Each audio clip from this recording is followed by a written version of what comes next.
ভারত সরকারের যুব ও ক্রীড়া দপ্তরের অধীন নেহেরু যুব কেন্দ্র এবং ফুলবাড়িয়া সমাজ কল্যাণ সোসাইটির যৌথ উদ্যোগে ইংরেজবাজার ব্লকের ফুলবাড়িয়া ম্যানেজ প্রাথমিক বিদ্যালয়ে ভোটার দিবস পালন করা হয়।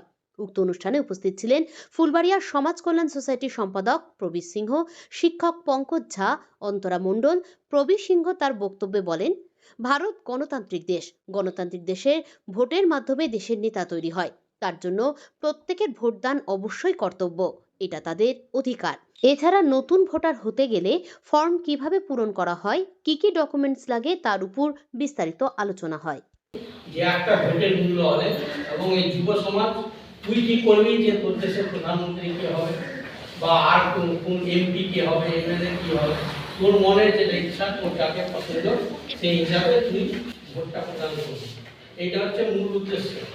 আর ভোটের নাম তোলার কিছু কিছু সিস্টেম আছে, তোদেরকে জেনে রাখা একটা দরকার যে হয়তো অনেকের নাম উঠেছে, অনেকের নাম উঠেনি, যে কিভাবে ভোটের নামটা উঠে আসবে।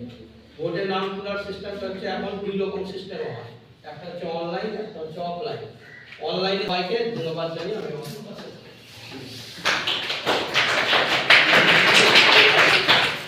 আমরা নেহেরু যুব কেন্দ্র, ভারত সরকারের এবং ফুলবাড়িয়া সমাজ কল্যাণ সোসাইটি যৌথ উদ্যোগে ফুলবাড়িয়া ম্যানেজ প্রাইমারি স্কুলে ভোটার দিবস আজকে পালন করা হলো।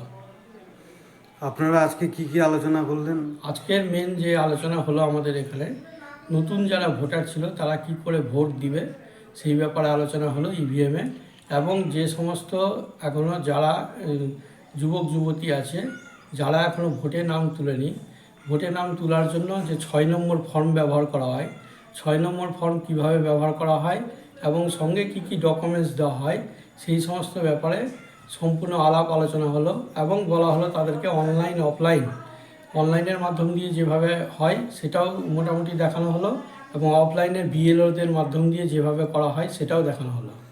আপনার নাম, ডেজিগনেশন? আমার নাম প্রবীর সিংহ, সেক্রেটারি, ফুলবাড়িয়া সমাজ কল্যাণ সোসাইটি।